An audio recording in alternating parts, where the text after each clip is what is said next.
Elden Ring is a game with a lot of depth to it, and you will see that even in a second or third playthrough you will still make mistakes that can be very costly for you. Last time I went over 12 popular mistakes that you want to avoid, and you guys really liked that video, so today I will cover 11 more mistakes. These are going to be those types of mistakes that are less talked about, and most often the ones that you only realize about after playing for dozens of hours and wished you knew about way earlier. At least I did. Many of these mistakes you can easily stop doing early on though, and a lot of them revolve around you ultimately getting a more comfortable and pleasant experience in this great game. Torches have good utility in the game, as they provide a great source of light for you obviously.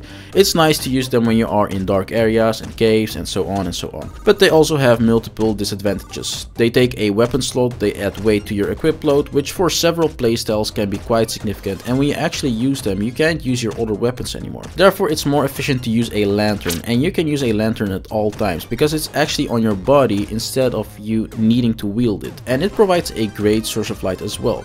You can put it in your pouch and then quick select it, and it will not take a weapon slot or add more weight to your equip load. Lanterns are very useful. You can buy them at some merchants in the game. For example, a merchant that is close to the starting area that sells them is in the Weeping Peninsula area south of Limgrave right here. Alternatively, if you are a caster or you just want to be extra cool, you can also use the Starlight spell to eliminate any area. The map has some really useful built-in shortcuts to make things easier for you, especially going to the Round Table Hold, which is a place that you will probably visit quite frequently, can be made much easier. We all know about this. When you drag the cursor all the way to the Round Table Hold, it takes hours before it arrives there. So instead, just press the Sides of Grace option right here and then immediately go to the Round Table Hold by pressing X or whatever command it is for you specifically. In a similar fashion, when you're navigating through all the sites of graces, you can make it much easier to go to any place that you frequently visit by just adding them to your favorites with the R3 toggle. All your favorite locations will pop up in a new list, and you can just go there and it will be much faster to go wherever you want to go. The next mistake is also related to the map. The map has a good system for marking stuff, but it does not seem to be a really popular feature. However, there are definitely several good reasons why you will want to use this function and mark your map. Things like useful respawnable items or specific loot from certain mobs that spawn in a certain area, for instance, or if you want to make yourself remember that you already cleared an area, or the opposite, that there is still a boss in that area you could not beat earlier and still need to defeat. You can do anything really. You can make it as deep as you want, and it's actually a really decent way to keep track of things. Consuming runes is one of those things that feels quite tedious when you do it the standard way. Every time you consume runes, it kicks you out of the menu into an animation that you have to watch complete before you resume your blatant cash grab. You can do two things to make this a lot easier, especially if you want to use a bunch of runes at once. The first one and the best way is to just sell all your runes to an NPC, and you will get the exact amount of runes as when you would have just used them in your inventory. You will see that this will be a lot faster compared to the normal way. And the second option, and this is for if there is no merchant around to sell your runes to and you don't want to travel, you can also press R3 to hide the right side of the menu, and this will make it so that you can now continuously just keep using runes without having to go in and out of the menu every time, which is also a lot faster than the standard way. This is also, by the way, a really nice way to just look at your character or do whatever while doing things that require the menu interface. The next mistake also revolves around runes, and maybe this one is a more obvious mistake, but I feel like definitely for beginners this can be quite a costly mistake to make. Essentially, you never want to use your runes randomly or without having a direct idea of what you're going to do with it. When you do so, you just risk losing all of it if you proceed to play the game normally, because either you don't have enough runes to level up, or you simply have nothing in mind to spend them on, so you now have a bunch of runes on stake while you're fighting others. Therefore, it's always useful to top off your current runes with the runes in your inventory when you are close to leveling up, or you know that you have enough runes in your inventory to level up. But don't use them all at once, just enough runes to get you the actual level up, or if you want to buy something, just enough runes to buy that item. Everybody hates poison, but it's especially worse if you roll in poison, so don't roll in poison. It's a mistake that will be costly in Elden Ring, as it will make the bar fill up way faster. Instead of rolling through the poison fields, you'll simply just want to run as fast as possible, or consider using the next trick that I'm going to show you. When you walk over lava, you'll notice that you'll be locked to walking slowly, and this can be deadly depending on what level you are and how long it takes to get to a safe spot. But you can circumvent this by using a dagger with the quick step, or its upgraded version, the Bloodhound step Ash of War. on it, and you can use that to really quickly travel over the lava to a safe spot, and with that negate as much damage as possible. A bunch of daggers in the game that you pick up will have this Ash of War on them, so it's really quite an easy solution to the lava and poison problem. So you might have seen those cracked pots that you have been picking up here and there, and either you've thought that it's just useless garbage, or maybe you thought that you can only use them once and then they disappear from your inventory, which is a common misconception, because they have actually an unlimited use and they operate like your flask. You can craft as many bombs with them as you want if you have the ingredients, equal to the number of cracked pots you have. So if you have 5 cracked pots, you essentially can put 5 bombs at a time in them. Then when you run out of those 5 bombs, your cracked pots are empty again and you can now make 5 bombs again, and so on and so on. If you didn't craft bombs because you thought there's a limit to your cracked or ritual pots, then that's definitely not the case. You can keep making bombs as long as you have their primary ingredients. And there are a lot of variations in these bombs. Some deal damage, some will provide you utility or apply a debuff to the enemy. For example, this one will make your enemies go to sleep, and they can definitely be a nice thing to consider using in battle. Especially because, just like I showed you, they are very easy to make.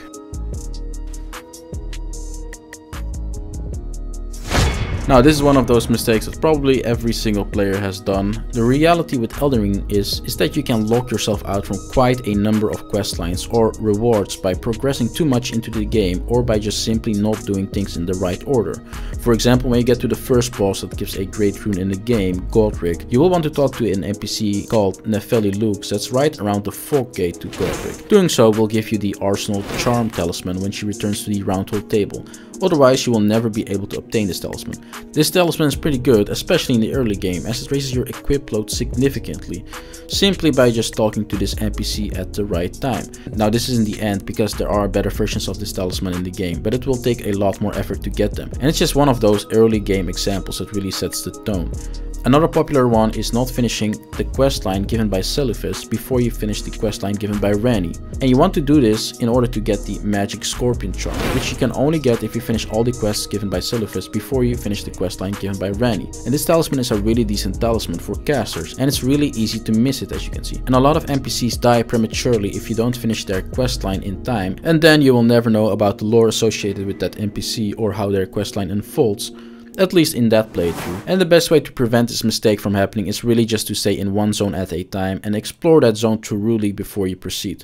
But honestly, missing out on stuff is part of the charm of just playing the game naturally, so rather the main takeaway of this tip should be not to rush through the game and really take your time exploring.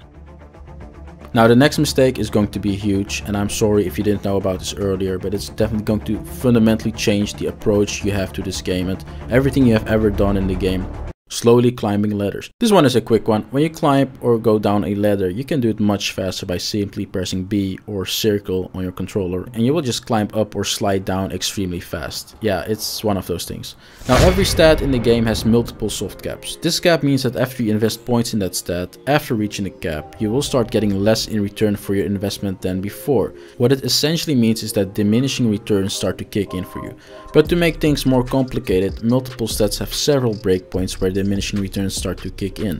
The last breakpoint of these stats is the most crucial soft cap, and after that it's really not worth it to get more points into that stat, as you get very little for it in return. Let's go over all stats. For Vigor, the first soft cap is at 40, and the second one that will diminish your returns way more is at 60. For Mind, this will be around 55 to 60, but hold this one in mind for now, as it's also going to be a part of the next mistake. For Endurance it's 50, and for Dexterity and Strength they have 3 different soft caps actually, namely at 20, 55 and 80. For Intelligence, Fate and Arcane it's going to be 20, 60, 80 for a caster that actually casts sorceries and incantations, and 20, 50, 80 for a melee build that uses these stats on their swords to scale their damage that way. Now for the damage related stats, the small diminishing returns that start to kick in after 20 are not really relevant, because after 20 you will still get a lot of value in return for investing points in the stat, no matter your build. So by all means just forget about that one for now. Then whether you want to invest beyond the first soft cap or the second soft cap is really going to depend on your specific build and what you're trying to do. Now generally, but not always, hybrid builds will be more interested in the first soft caps of the damage stats, which in these cases are the ones around 50 to 60, while pure damage builds that mostly rely on one stat will want to go all the way to 80. The most important takeaway though is that you really do not want to go beyond the soft cap at 80 for any of the damage stats. 60 for vigor, or 50 for endurance, as at that point you barely get any value anymore for your investments. When you reach the last soft cap of a stat, you'll want to go ahead and start spending your points in other stats. Now, mind is an interesting stat. Its soft cap is in a sense kind of irrelevant, because mind is especially a useful stat for casters and really anyone that uses FP a lot. Its diminishing returns start to kicking in around level 60, but the thing is, a fully upgraded flask of Cerulean Tears gives exactly 220 FP. And when you have 40 mind, so about 20 levels below its actual soft cap, you will have exactly 220 FP as well. Therefore, it's not really worth it to go beyond 40 mind in any case, as you will never be able to get more FP than 220 FP with a single flask. And drinking double when you have more than 40 mind means that you will just waste a lot of extra FP from the second flask that you will drink in that case.